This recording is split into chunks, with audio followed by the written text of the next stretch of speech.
We've been hearing a lot about cyber pandemics and cyber attacks since last year or even before. I think it was Klaus Schwab of the World Economic Forum who said that a cyber pandemic would make the pandemic we've had look really tame.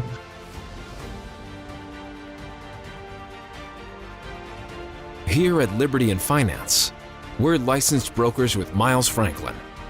We are standing by the inventory, ready to make sure you get what you need, even into the wee hours of night and on weekends, because preparedness doesn't stop. Call us 1-888-81-LIBERTY.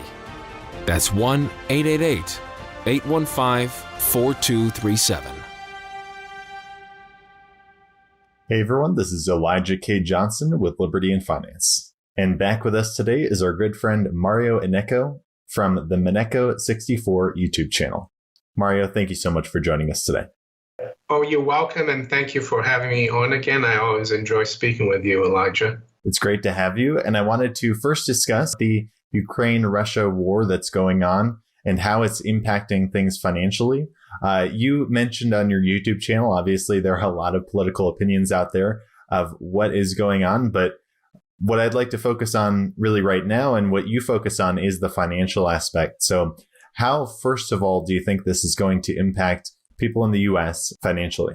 Well, not only in the U.S., but everywhere around the world, it's going to build more and more uncertainties, I think, not just in terms of the commodities market, because Russia is the second biggest oil producer in the world. It's also the biggest supplier of natural gas to Europe. And yes, unfortunately, it creates many more. It's like a minefield. There's a lot more mines in the minefield of finance and geopolitics and markets now. And yes, I don't think it helps anything at all in terms of uncertainty. The only thing I can see that could help is that it might stop the central banks from tightening as much as possible. But then if they don't tighten, we're going to continue to see rising prices, in my opinion, or, inflation, as some people call it. I call it the consequence of inflation. I noticed that US M2 still growing at an annual clip of 13%. I think that M2 number is released on the 22nd of February by the Fed. So it makes the world a lot more uncertain, and it looks like right now the sanctions on Russia have excluded the energy sector. But as we spoke before we started, there's a lot of talk now that the major countries in the world want to block Russia from SWIFT. And that could be quite a game changer, I would say. How do you think many countries being blocked from SWIFT would impact things financially? Well, yeah, it would be Russia that would be blocked from SWIFT. I think SWIFT was created in the early 70s. It's like an independent company in Belgium that actually operates with the major financial institutions of the world. And it's a very safe way to transfer funds everywhere around the world. And they do trillions of dollars every day of transactions. And we'd have to see, because I was just reading something in the Daily Telegraph newspaper. Someone was talking about this, and they said that sometimes when you put sanctions on countries or you block them from things like SWIFT, it can have a negative impact on the countries that are imposing that. And China has been working a lot with Russia for their own payment systems. So Russia might not even be too bothered about the fact that SWIFT is shut down for them, but countries like Germany and other countries in Europe could suffer a lot if they can't buy the natural gas from Russia, and they could buy it from somewhere else. But I think it has the potential because everything right now, Elijah, is so confusing and changing so quickly that it's hard to say one thing now and that, and then it could change tomorrow. But I think it just creates more and more uncertainty and the potential for commodity prices to actually go through the roof because Russia is such an important part of providing commodities, especially hydrocarbons, to the world at large. So even if Germany could get its natural gas from the US or Qatar or somewhere like that, the world price of natural gas could still go through the roof. Now, I know we also have viewers in Europe and the UK, and you're in the UK. Does it feel like Europe and the UK is going to be impacted a bit more because, you're geographically closer to Ukraine and Russia? What is your take on the situation? In terms of the SWIFT situation, the UK could be impacted quite seriously in the city of London. There's a lot of oligarch and wealthy Russian capital in the city of London. The Russians have bought a lot of real estate in West London as well, in the center of London. But I think it's more. In terms of natural gas, we don't import much natural gas from Russia, but it would still affect the price of natural gas for us. It would impact more, I would say, Germany. That's a big, that's a country that could lose big time. And I think also the Netherlands they buy a lot of gas from the Russians. And the other thing, I saw that VTB is one of the biggest investment banks in Russia. They have their office in the city of London. I even remember one of my neighbors. He was English. He worked for them. Not sure if he still works for them because I moved from there, from where I live near him. But they've been kicked out of the London Stock Exchange. So yeah, there's a lot of things going on, and I think as well all the sanctions on the very wealthy Russians and oligarchs. They have a lot of investments in the West that could trigger accidents, liquidity problems, and a lot of Western investors as well have put a lot of money into Russian bonds, corporate bonds, Euro bonds, stocks. So, yeah, I think the UK, it wouldn't be hurt as much as Germany and the continental European countries, but we'd still be hurt.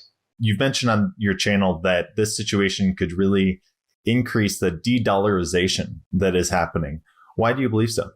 Basically, we've seen for the last 10 years since the first Ukraine crisis, and when Russia took over Crimea, they put sanctions on a lot of people, and it's one of the reasons why Russia has been trying to find alternative means to transact with other countries. And I think this is just another step towards that. And I think China is trying to do the same, because who's to say we couldn't get a crisis in Taiwan and the same thing could happen to wealthy Chinese investors, or they don't use the term oligarchs for the Chinese, but Chinese billionaires. They could freeze their accounts.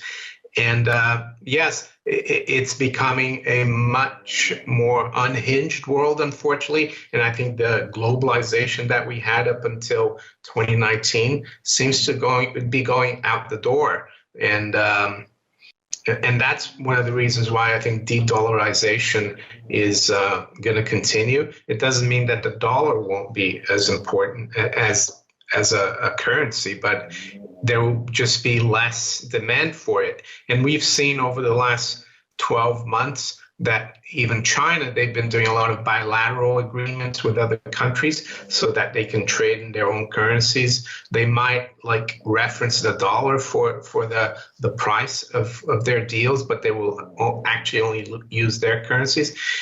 And I think whatever you think about the crisis in the Ukraine right now, whether it's right or wrong, what's going on, I think that's going to exacerbate that trend. The interesting thing is most of the dollars in the world are actually outside the US. So if we start seeing the dollar being used less and less, then that could push dollars back to the US and just increase and exacerbate this inflation problem. Yeah, that's all the dollars coming back. I think there are more $100 bills outside the US. And if you look at Russia as well, in the last few years, it's really sold off most of its treasury holdings and its dollar holdings. It has a lot of gold, of course, and probably other currencies now. And yes, that would just increase the supply of dollars coming into the country. And when you increase the supply of something, it's just like if a company on the stock market does a right issue, they issue more shares. Those shares normally should become worth less. So yeah, that will mean higher prices. And I think that happened as well in the UK after World War I and World War II, as the UK kind of lost its reserve currency status, the British pound. We had a lot of inflation here in the post-war era, post-World War II era, and the standard of living is unfortunately going to be hit, especially the general public. Now, you've mentioned on the channel that really the whole situation with war in Ukraine and Russia is not actually the primary issue that's going to be impacting the public. It's actually inflation. Why do you think inflation should really be on the top of people's minds right now? Well, I think it was last week or the week before, what's his name? Warren Buffett's partner, his deputy chairman of Berkshire Hathaway, Charlie Munger, I think he's about 98. And he was on Yahoo Finance, and he told the reporter that he thought inflation, along with nuclear war, were the biggest threats to society right now. And he said that inflation, if it runs away, it's really something that can destroy civilizations or empires. And I agree with him. And the Federal Reserve, they're still haven't raised rates. They're still increasing their balance sheet. Yes, they might be tapering a little bit, but it's all talk. And I'm afraid they might use the geopolitical uncertainty right now to justify holding back their rate hikes and their tapering and maybe even rolling off the assets on their balance sheet. So that's why I think inflation is the biggest threat. And of course, unfortunately, the narrative now has switched to war. I think a lot of people are concerned, and I guess they should be. They see all the photos and the clips on the mainstream media, on TV, about people getting hurt, bombs falling. And yes, I would say to people to focus on yourself, your daily life, not to let things like that scare you. I'm not saying be heartless and don't have, pray for these people that, that they settle their disputes and they go back to having peace. But we can't really do much about it here, thousands of miles away. So, but one thing we can do is to protect ourselves, try to protect ourselves, and be aware that things could get a lot worse in terms of the cost of living, and especially with SWIFT and seeing that Russia is such a huge exporter of natural resources, especially oil and gas, that it could have a major impact on prices higher. And of course, we're going to be told by our politicians and central bankers that the higher prices are because of Russia, but they really they've been creating the inflation really since 1971. And that's what you need to focus on, the fact that,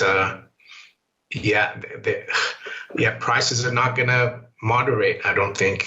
Powell was wrong, saying that it was going to be transitory, and I think now he's going to be wrong in that it's going to keep quite elevated. The rate of growth of prices is going to stay elevated, even if we go down to 5% from 7%. 5% price rises is pretty damaging for people's budgets. And that's using the official numbers, obviously, which a lot of people are thinking are underestimates. But I think it's important in this time to have assets outside of the financial system. And you've talked about this before, as there is increased risk, first of all, just most importantly, of inflation, right? Your dollars and your euros and your pounds and all the currencies are decreasing in value. So holding real money is so important. But also there are other risks, for example, of cyber attacks. And I was just talking with Robert Keats of Gold Silver Pros, and he has a big background in cybersecurity. And he was saying that, the first thing that could be hit would be the banking system. There's a lot of protection there, but at the end of the day, if they want to hit it, a cyber attack could hit the banking system. So your perspective on that, do you think there could be possible cyber attacks from Russia into the US and possibly other countries? Yes, and vice versa. And we've been hearing a lot about cyber pandemics and cyber attacks since last year or even before. I think it was Klaus Schwab of the World Economic Forum who said that a cyber pandemic would make the pandemic we've had look really tame. And the other thing, aside from a cyber attack, be it, I even saw that the Americans now saying they could do a cyber attack on the Russians. So it could go either way. But also what we've seen in Canada recently, that bank accounts were frozen because of people's opinions about things and the fact that they were protesting.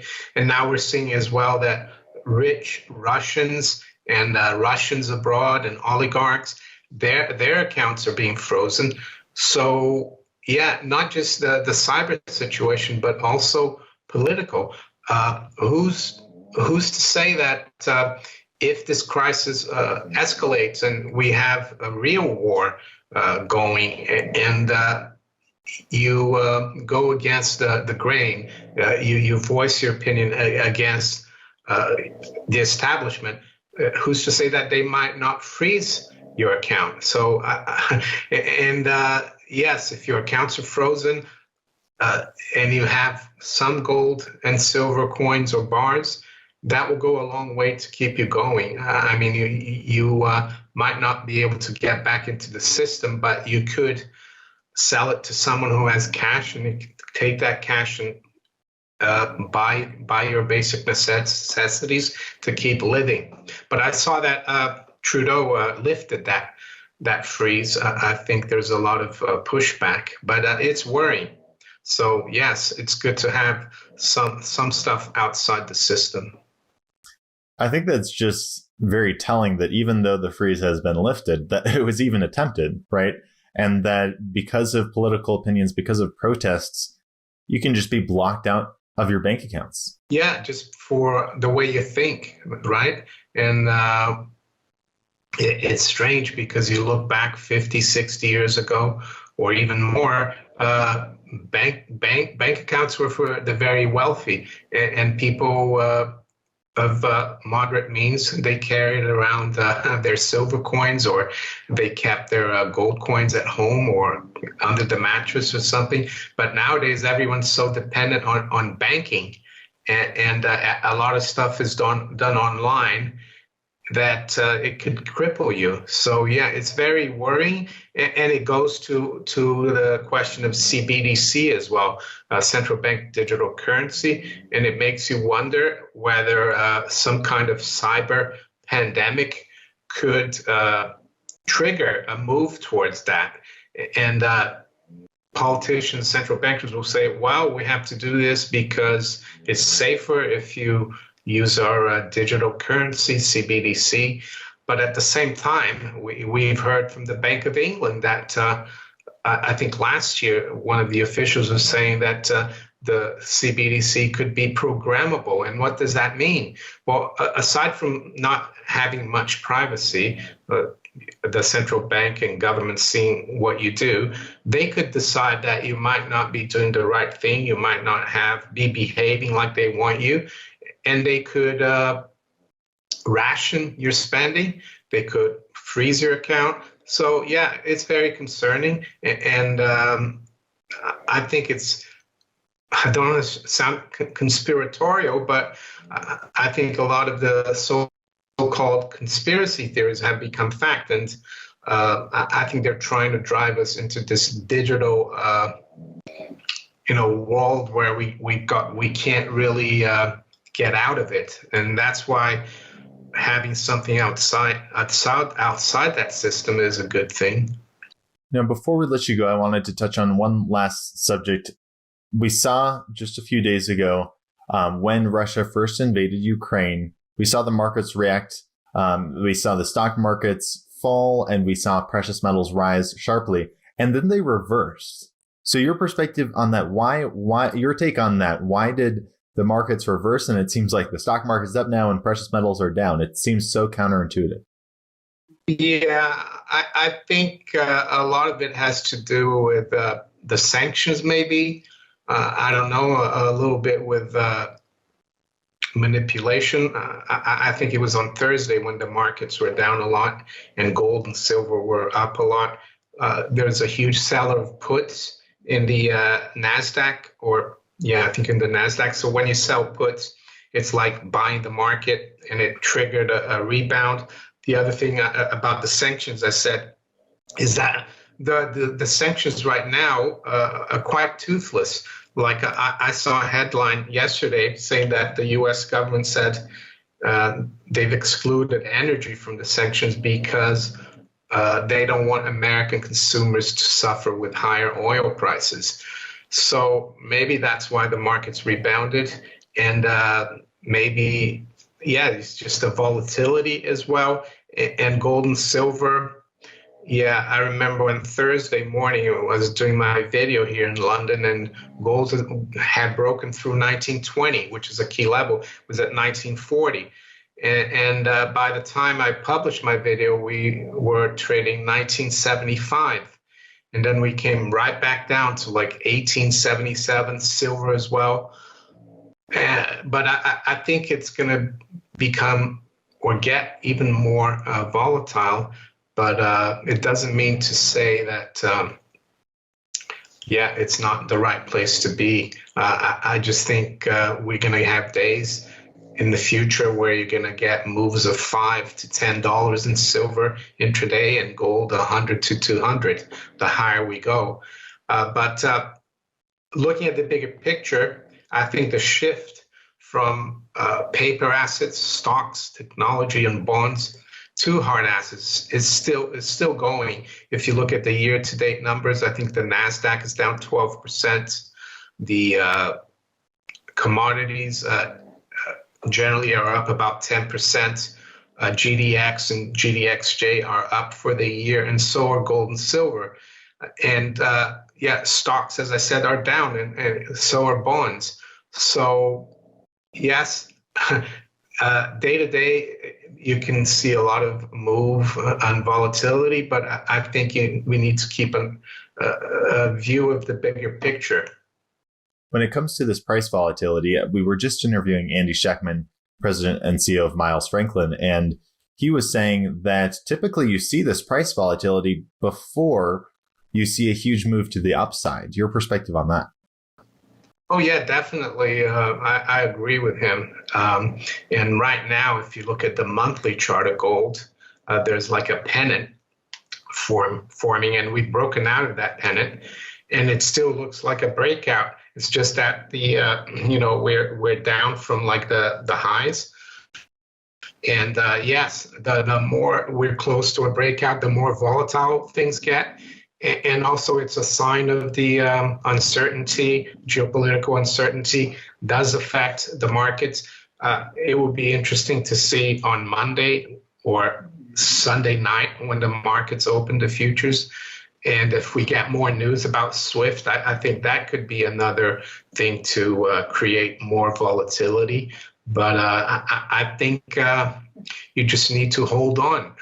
It's like it's called a bull market because you can fall off the bull if you don't hold on to it. All right, Mario and Neko, thank you so much for your time today. Before we let you go, where can our viewers find you, and any last thoughts you'd like to add? Yes, the viewers can find me on YouTube at Maneko64.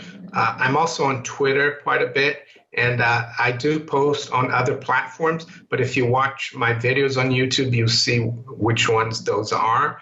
And final thoughts, yes, try to avoid looking and believing everything we're told in the mainstream media. Try to, try not to let what's going on in the world right now scare you, and try to focus on yourself, your family, your friends, and local community, and don't let the powers that be scare you into submission, and stay strong. Fantastic. Mario, once again, thank you so much for your time, and God bless. God bless, Elijah. Thank you.